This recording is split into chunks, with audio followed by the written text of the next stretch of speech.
All right. Apparently, I am live. We're going to test it out really quick. Make sure it's working here. Share, copy link. Make sure you can all hear me. Let me go check this.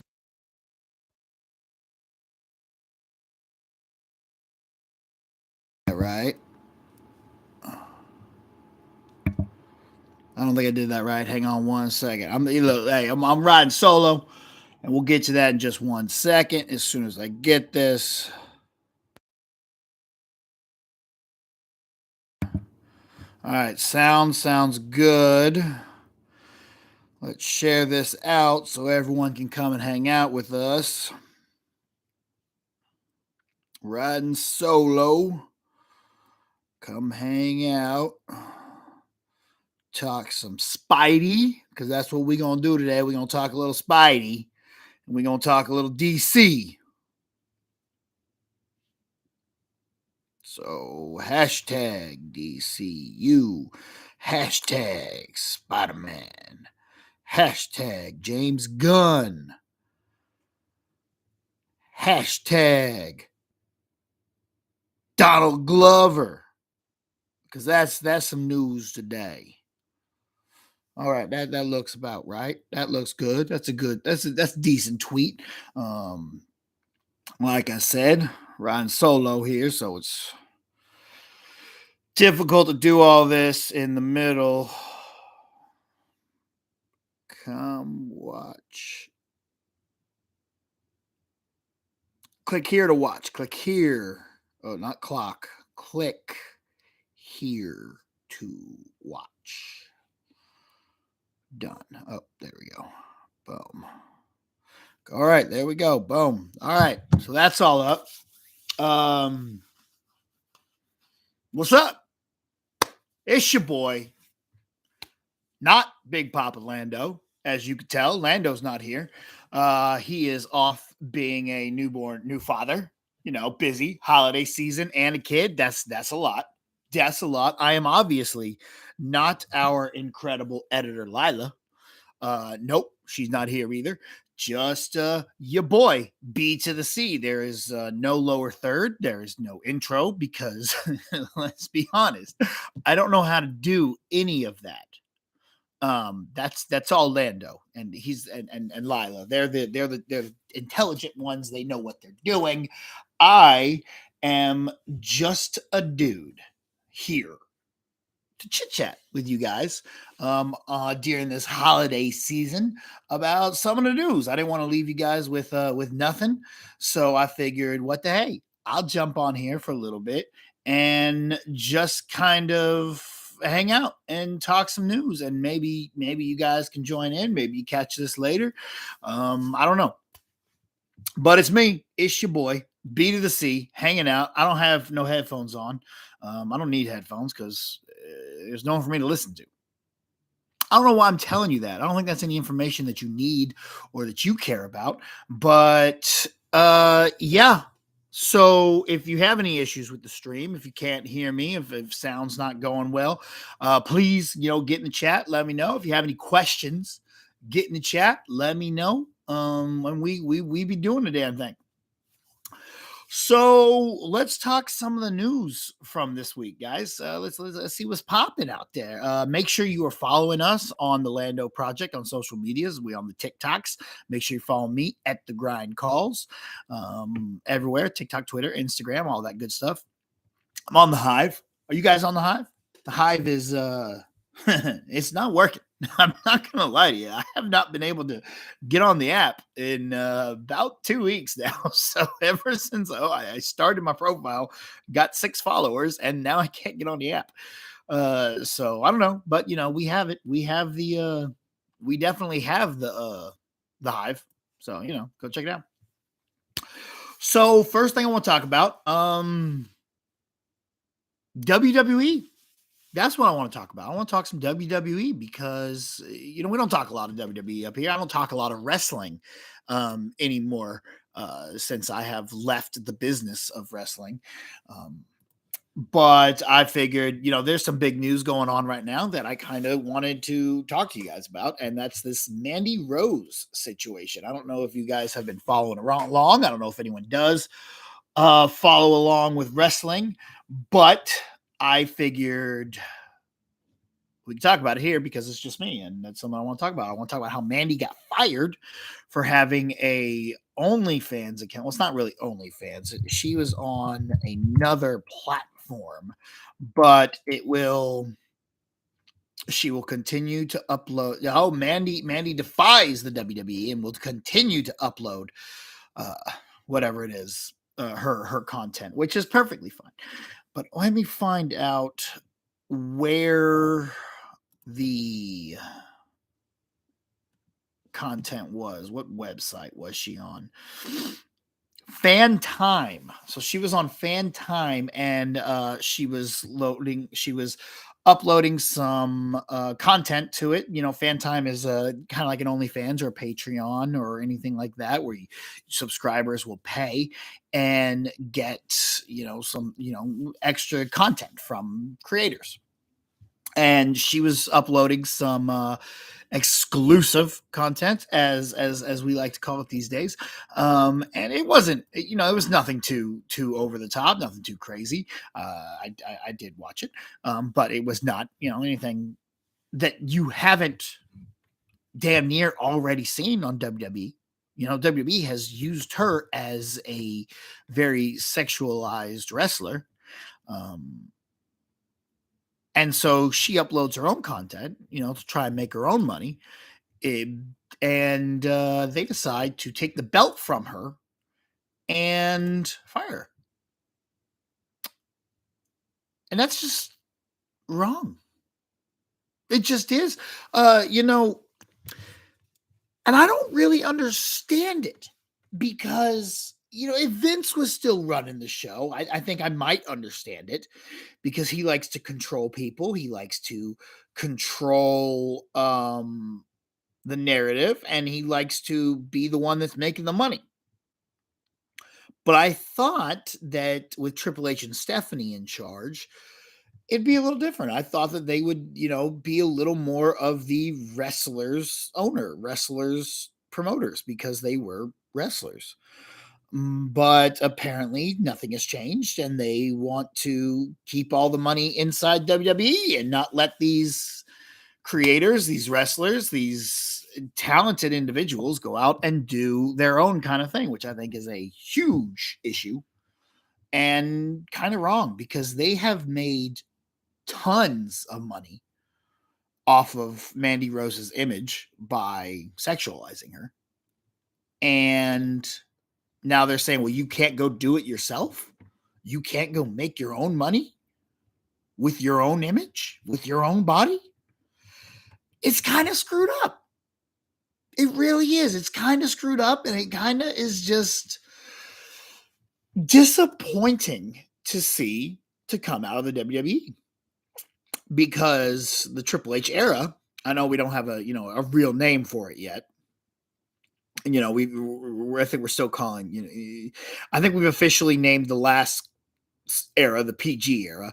And what we're going to do here with Triple H, I don't know what we're going to call it, but I'm right now we're calling it the Triple H era. And I just really thought, maybe things might be a little more different during the Triple H era, but it looks like they're still gonna kind of run it like Vince did in that aspect of it, of not really giving the wrestlers their own ability to go out and make their own money off their own name, which is kind of sucks. That's one thing I will say about AEW is they let their wrestlers go do whatever it is they want. And it's not like WWE, this is something again that WWE's never done. They put numerous talent in Playboy back in the day. Vince changed up NXT to appeal to a more older demographic. So I just don't understand why Mandy putting out her own content that really wasn't even that explicit is a problem. And it's just, I don't think it's cool. I think it's kind of screwed up, and that's a real bummer. But other than the stuff with Mandy Rose, I've been catching up a little more on wrestling, and it's been entertaining. I've liked it. I've liked the Triple H era. I've had a lot of fun with it. I am just realizing my couch over here, Stewie, is covered in pillows. I did not mean to leave my couch, look. I didn't mean to make it look so bummy like that. That's my bad. I didn't, that is. But sorry, I'm a little all over the place. To be fair, I did just wake up. Also, we are here a little earlier than normal. I know we normally go live at 11. I decided to come on a little earlier because I have to make some Christmas cookies a little bit later today. And so I need to wrap up a little bit earlier than I normally would. But we here. We doing things. So, all right, let's get into our next story of the day, which is this one's interesting. So Sony has the Sonyverse and the Sony Spider-Verse, however you want to call it. And we've been given honestly, you could call it the Venomverse, because I think Venom is the most profitable that they've done so far. But you've got the 2 Venom movies, and you've got Morbius, which got released twice. Batgirl didn't get to come out at all, but Morbius got to go to theaters twice. And you have the upcoming Kraven. And you got Bad Bunny's El Muerte, something like that, I believe, coming out. Well, now Donald Glover is going to have his own show, and let's go over here to figure this out. Donald Glover is set to join Sony Pictures' universe of a Marvel character, as he's already in it, which we'll get into. The star and producer of a movie he's going to star and produce on a movie based on the Spider-Man villain, the Hypno Hustler. The project is in its earliest stages with no script or director, but Miles Murphy, the son of Eddie Murphy, is attached to write the screenplay, which is really cool. I did not know that Eddie Murphy's son was part of the business. That's really cool. So the Hypno Hustler, who first appeared in Marvel Comics in 1978, is one of Spider-Man's more obscure villains, as I'm reading this off of Variety. The ability to hypnotize his victims with his guitar. By day, he's known as Antoine Deslon, lead singer of the band called the Mercy Killers. They use their music to rob their audience. Hypno Hustler. This is what Donald Glover is going to be in the Spider-Man universe. The man who is basically the inspiration behind Miles Morales is going to be the Hypno Hustler. Here's what confuses me. Donald Glover is already in the universe. He played, let me get the actual character's name up here. He played Aaron Davis, the Prowler, Miles Morales' uncle. So why do we not just make an Aaron Davis movie, a Prowler movie? Why don't we just do that, Donald? Why do this randomly super obscure Hypno Hustler? I mean, it's in line with what we've seen from Sony so far with El Muerte coming. So, okay, I get it. I see what you're doing. That's one thing you've kind of started doing, but I don't understand exactly why we've decided we want to do the Hypno Hustler. But that's what we're going to get with Donald Glover. And don't get me wrong, I'm totally on board with anything Donald Glover wants to do. If this is what he has decided, hey, this is the project I want to do and not the Prowler. I'm happy that that Sony is giving it to him. That's good. I'm glad that Sony's going to work with him and let him bring this vision to life. But it is just odd to me. Like, why would you not just do a Prowler movie with Donald Glover, since we already have him as Aaron Davis in the universe? And they have the rights to the character, so it's not like Marvel could be like, no, don't do that. So I just honestly I don't get the choice. Let's see if Donald had any actual quote about it, which I didn't actually see, or why it is. No, okay. So I don't see any quote from Donald in this at all. So I don't know his reasoning for why he wants to do this. Let's see if no, they just talk about he was already Aaron Davis. I don't get it. Oh, Madam Web too. I totally forgot Madam Web's coming out in 2024. Freaking Web. Oh God, it's just so random. Sony, you're so cute. Sony's just the cutest, man, doing all these random things. And you know what? Whatever. I'm here for it. I'm here for the Sonys. I'm here for Donald Glover. Whatever he wants to do, go ahead and do it, big dog. All right, with that down, guys, get in the comments. Let me know what you guys think about Donald Glover playing Hypno Hustler. Let's get into our next topic, which is a Violent Night review.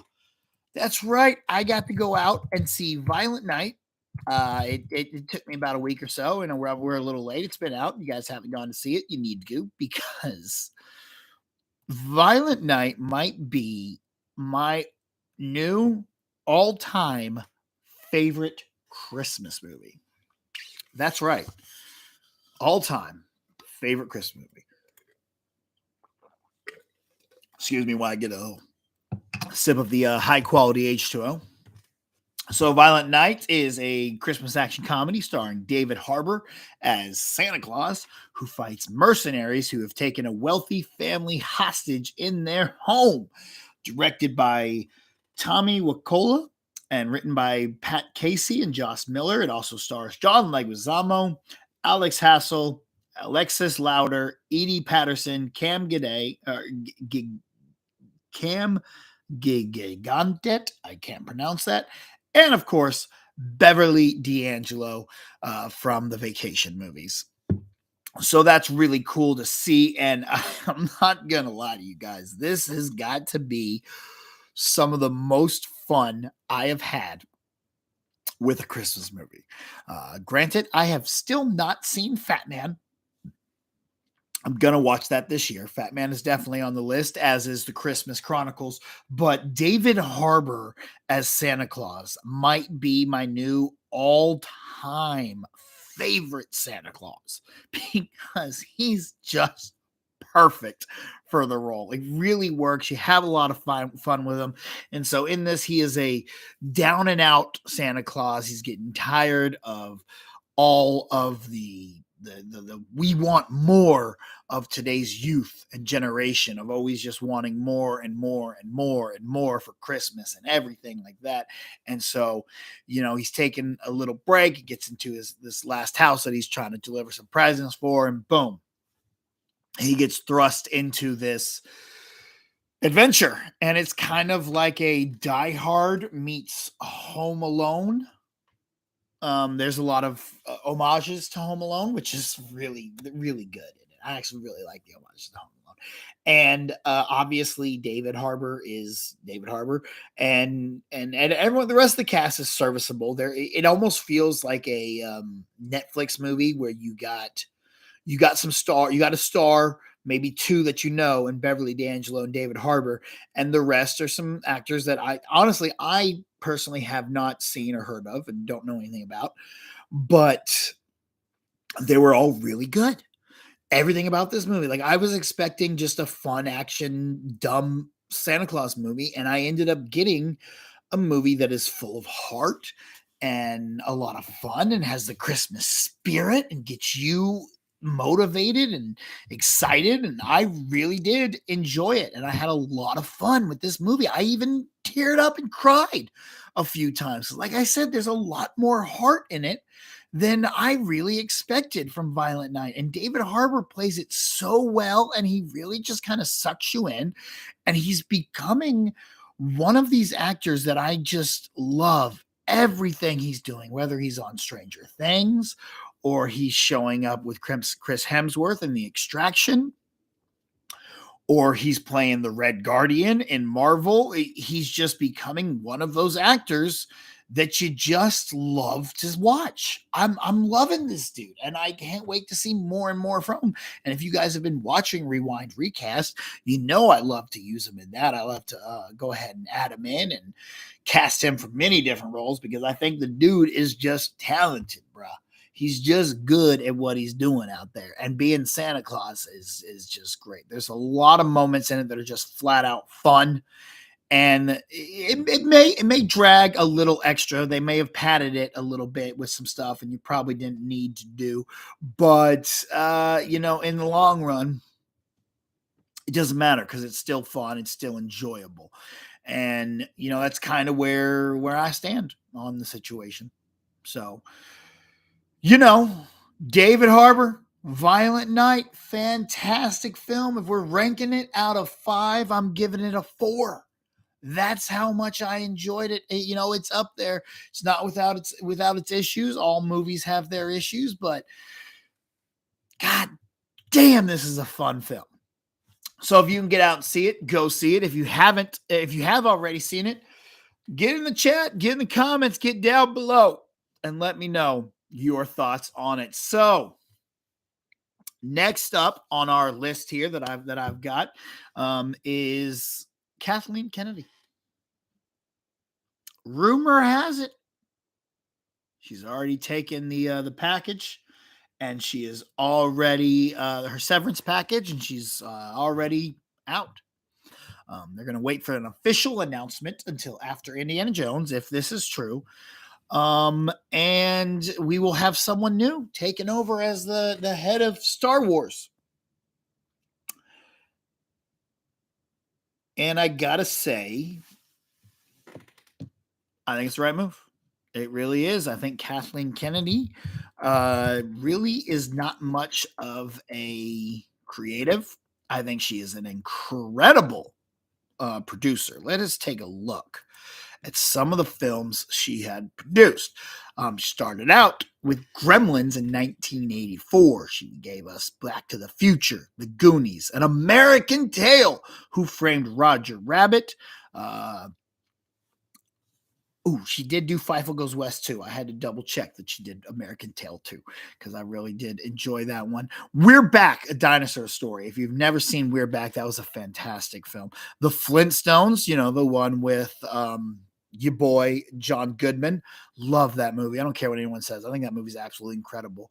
The Lost World, Jurassic Park. I know a lot of people don't like that, but I absolutely love it. She was executive producer for all those.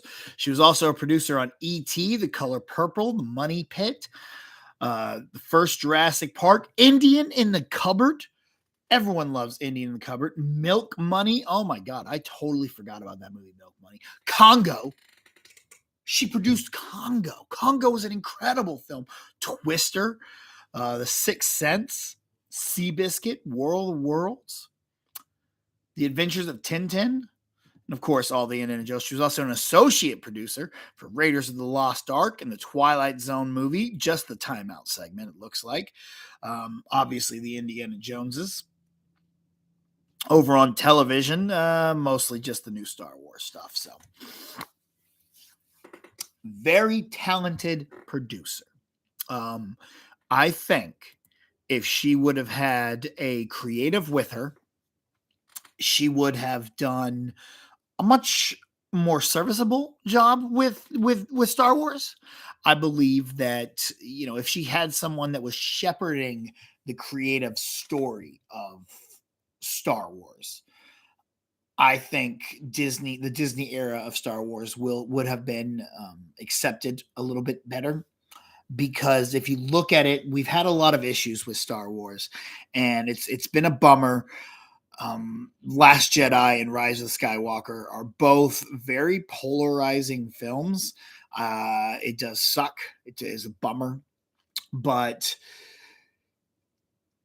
I'm still glad she gave us what she did, because I think The Force Awakens is one of the best Star Wars movies. I think Rogue One is absolutely incredible. Um, does have my all-time favorite Star Wars scene in it.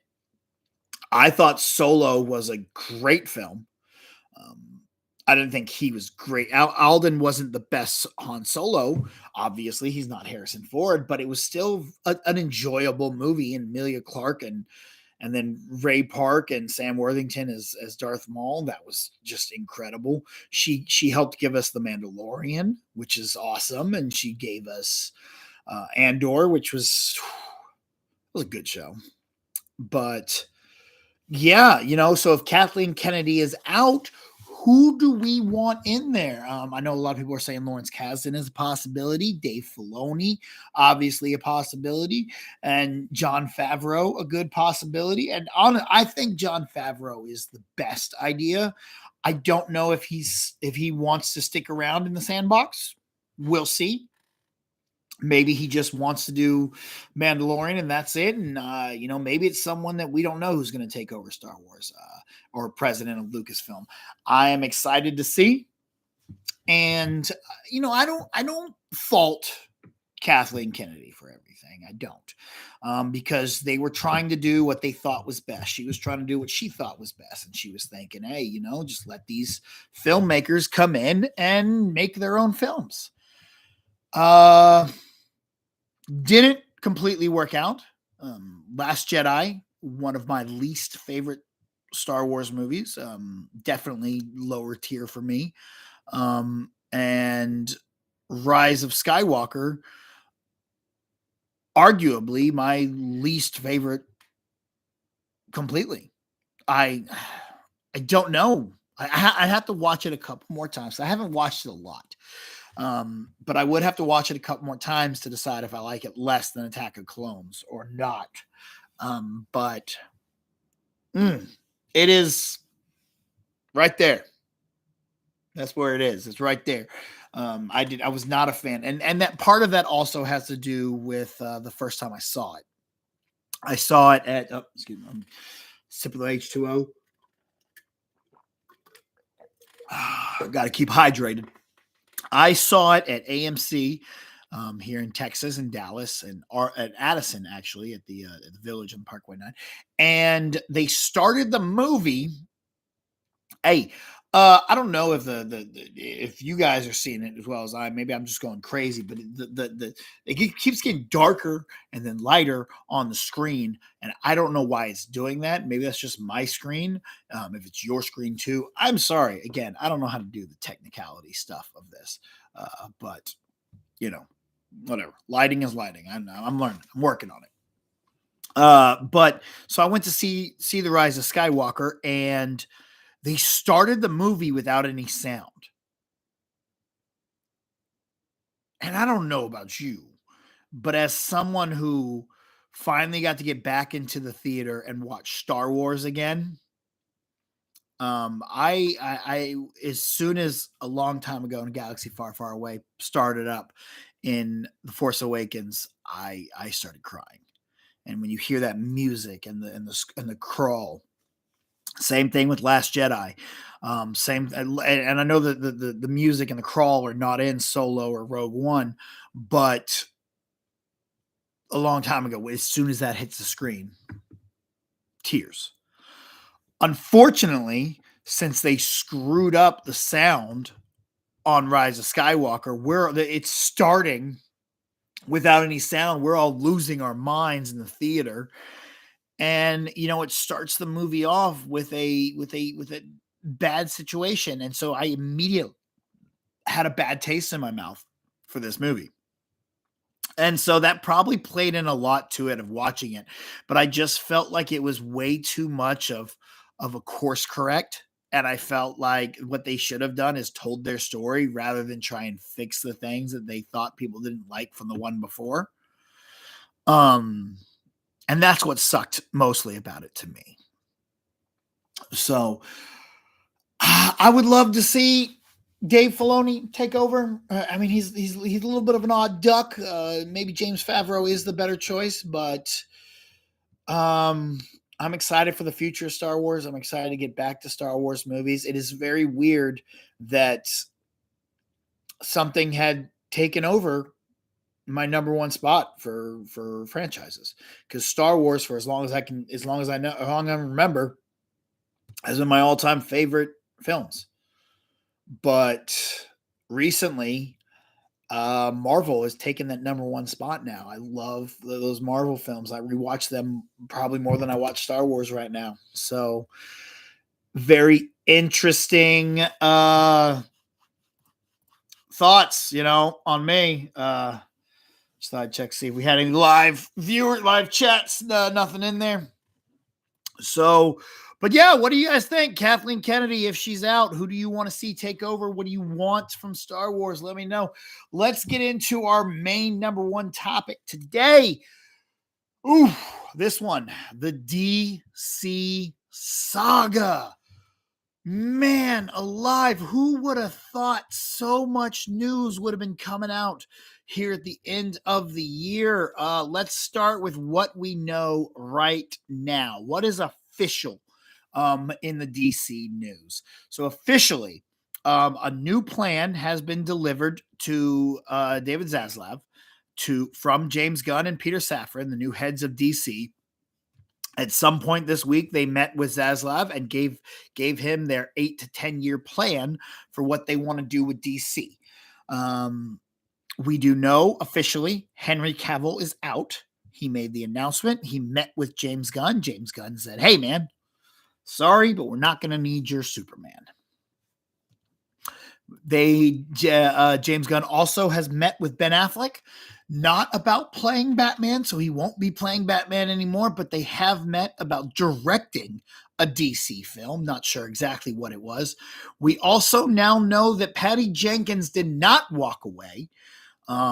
What she was she was told by James Gunn, there will be no Wonder Woman 3. It does not fit into their plan for the DCU.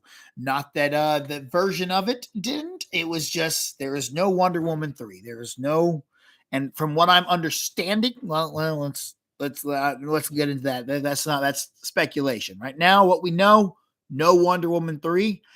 There was nothing that Patty Jenkins could have done to fix the script to make it fit.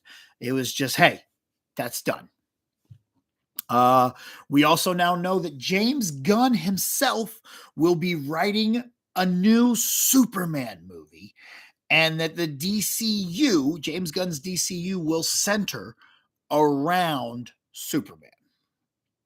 And the second cornerstone of the DCU will be Batman, which makes a lot of sense. That makes a lot of sense. So those are the definites. That is what we know. We know that the new plan has been delivered. We know that Henry Cavill is out. We know that Ben Affleck has been spoken to about directing. Patty Jenkins was told Wonder Woman 3 does not fit into their plan. There will be no Wonder Woman 3. James Gunn will be writing a new Superman movie. The DCU will center around Superman and, of course, Batman, the world's finest. Let's start off with what sucks about this. What sucks is Henry Cavill will not be playing Superman anymore. I really wanted to see a legitimate let's go for it take on Henry Cavill's Superman. I do know, I am not the biggest fan of Man of Steel. I think it is one of the better movies in the DCEU or the Snyderverse, whichever way you prefer it. I do believe Man of Steel is one of the higher tier ones, but I don't think it's great. I think it has its issues that are very glaring. But none of that was Henry Cavill's fault. Henry Cavill was fantastic as Superman. And I really enjoyed watching him as Superman, especially in Justice League. Either one, Zack Snyder's or Joss Whedon's. I am a fan of the Justice League. I think it was a fun film. And I think Zack Snyder's Justice League is a good film. There's a difference there. There's a fun film, and then there is a good film. And fun films, I watch the Justice League a little bit more than I watch Zack Snyder's because it's just easier to watch. It is an easier watch because it's fun.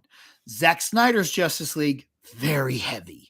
So it's much more of an intense watch. And it's not something that I can, 6 hours is not easy to get through on a regular basis. So I don't watch it as often. But it does suck that we're not going to get to see another take on Henry Cavill as Superman. We also will no longer be getting a Batfleck. That sucks because I believe Ben Affleck is my favorite Batman. There could be a shot. Hey, what's up, Sean Harvey in the chat? How you doing? Recast Cavill so we can have Doomsday versus Superman again, but this time actually good. Okay, I'm with you there. I am not a fan of BVS. I think BVS was absolutely terrible. With the exceptions of Batfleck. I believe Affleck was on set and making a great time. Maybe Ben Affleck can be Bruce from Batman Beyond. I don't think we're going to see it. I don't. Also, here's my thing, and I tweeted this out the other night. I didn't tweet this whole thing, but a version of this. Everyone keeps talking about a Batman Beyond movie. We want a Batman Beyond movie. Michael Keaton, do a Batman Beyond movie. Batfleck, do a Batman Beyond movie. I do not want a Batman Beyond movie until I have gotten a couple Robin stories. We still don't have a single live action film Robin with the exception of Chris O'Donnell. For the love of Christ, give me a real Robin story. And I'm going to get into that a little bit more of things that I want from in a little bit later. But so we definitely know Cavill, no more Superman. Batfleck, definitely out. Possible losses. And now these have not been confirmed, but it is easy to assume we are not going to see them anymore. Jason Momoa as Aquaman, probably not going to see him anymore.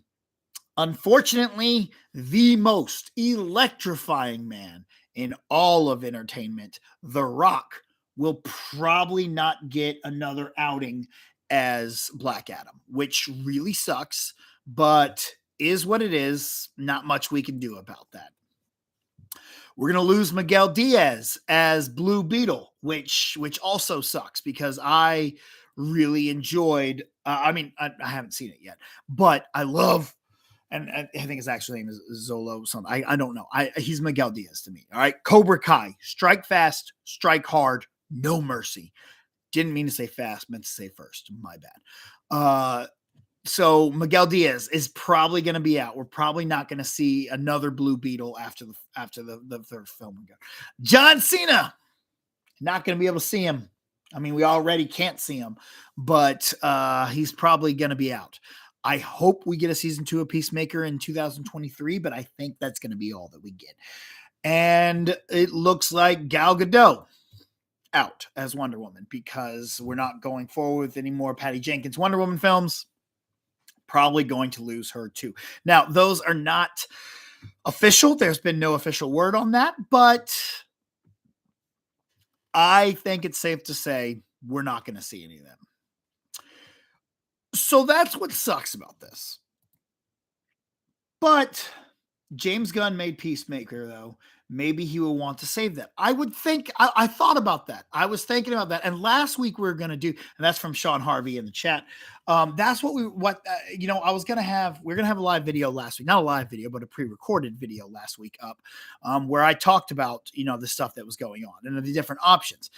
By the time the video would have gone up, all the info had changed. And then there was some technical issues and, that's why I'm here live. But one of the things I said was maybe James Gunn cherry picks and keeps some of the things alive. Problem with that is both Ezra Miller and Jason Momoa are in Peacemaker. And so if you keep Peacemaker, you also have Amanda Waller still cast, and you still have you have shots from the Suicide Squad, which is also James Gunn, which means you keep Margot Robbie. And honestly, I think all of it is going to be just, it's too muddled down. It's too much in there. So I think we're going to lose Peacemaker. I think we'll get a season 2, but I think that'll be it. And if it is, I think James Gunn will give us a good season 2, and that'll be the end of it. And I think we'll see John Cena again in the DC films and with James Gunn, but probably not as Peacemaker. Let's talk about why this is a good thing, though, because I know a lot of people have had a lot of conversations with people that are worried, like, oh man, we're going to reboot the DC universe again. We got to start from the beginning. Yes and no. James Gunn has said that we will not see a origin story of Superman, which means hopefully not another origin story of Batman. Post Flashpoint, you can change anything you want. It's a good slate wipe, yes, but it is a good slate wipe move if it comes out. If it comes out in true, and films things to completely reset everything. You know, this movie has been made. Well, you got to remember, this movie was actually made a long time ago, a while ago. I think they're just putting it out just to cover their losses. I don't think it's going to have anything to do with James Gunn's DCU. That's just opinion. I could be wrong, but that's just my opinion. Why this is a good thing that we're going to reboot. In the words of the great and powerful Tay-Tay, Band-Aids don't fix bullet holes. I don't think there's anything we can do to fix the muddied down mess that is the DCEU. It's all over the place. Storylines everywhere. Wonder Woman 84, is kind of a mess with continuity.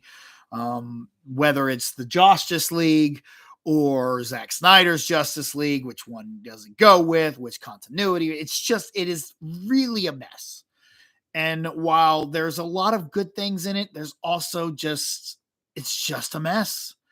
And I think a clean start with a brand new crew is kind of the smartest decision. It's kind of the best thing we can do. And while it sucks that we're going to lose some really cool things, we're also going to get some really cool things, because we're going to get someone who is focused on the story, giving us that story. So we kind of need this reboot. It really is a smarter play to have a new crew coming in here, starting from scratch, giving us everything all over again. And honestly, I do think that's just the best decision, because what it could be is great. DC could really reach their potential with a focused vision coming from James Gunn. Now, so we do know that James Gunn and Safran have spoken to Ben Affleck about directing.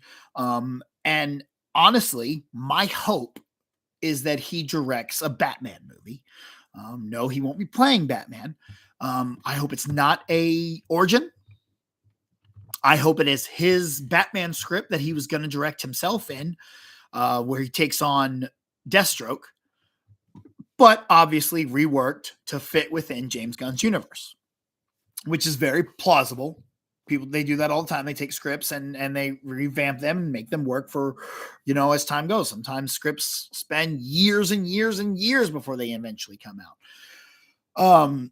So I would love to see Ben Affleck direct a Batman movie where he's facing off against Deathstroke. And here is my pitch. Here's my pitch. James, Ben, if you're watching, here we go. You take that script. We don't have to see the Waynes die. We know Batman's parents die. But you know who, if DC loves killing parents, you really want to kill some parents, we kill the Graysons in this movie. And Dick moves in with Bruce. He doesn't have to be Robin, but he moves in with Bruce in this movie.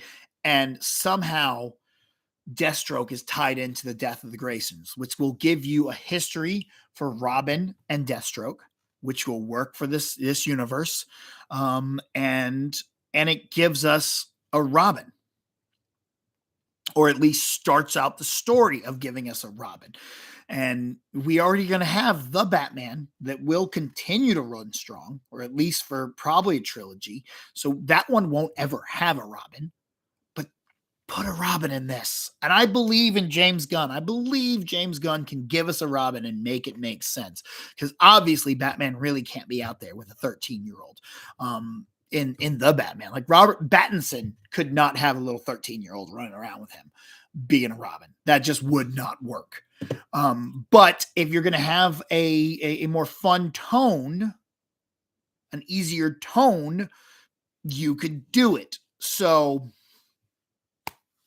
that's what I would like to see.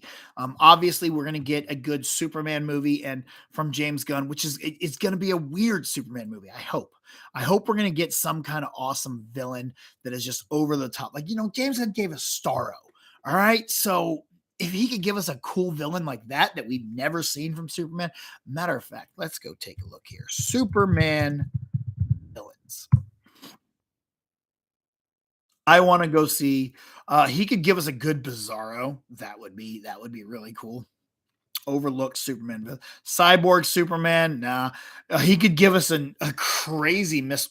Mxyzptlk villain. Mattel would be very interesting to see. Parasite. Ooh, yeah. Parasite was a good one too. Parasite would be cool to see. I don't want Toy Man. Not Manchester back. Titano. Big giant. It looks like King Kongish. Oh yeah, King Kong knockoff. Yeah, okay. Live Wire would be a good one too. A Silver Banshee. Okay. Ultra Humanite. Okay. Yeah. They could give us some of these guys with Lex Luthor in there, but not basing him as the main villain. Something that we've never seen in a Superman movie is something that I would like to see. So, I don't know. It's a lot of cool ideas. There's a lot of cool things, but a lot of awesome possibilities. That is the key. There are cool possibilities going forward. And that's why I'm looking forward. I choose to be positive. I hope that you all will choose to be positive with me and look forward to this. We're going to get up out of here. That's our news for today. That's our show. I got to go bake Christmas cookies with my nieces. So I want to thank you guys for hanging out. Everyone down here in the chat, Mr. Harvey, everyone else, thank you guys for coming to hang out with me. I'm going to do this again next week on Christmas. Might maybe rank my Christmas movies. I don't know. Might be a little bit different. Might be at a different time. I don't know. I don't know what I'm going to do. We're going to try and do something for you, though. So make sure you guys go follow Lando on social medias. Follow Lila on all the social medias. Follow myself and the Lando Project. Don't forget to get down in the comments. Check out Rewind Recast, all the other videos here on the Lando Project for Lando, for Lila, for all of us here at the Lando Project. Finger guns, stuff. I'm your boy, B to the C. We'll see you next time.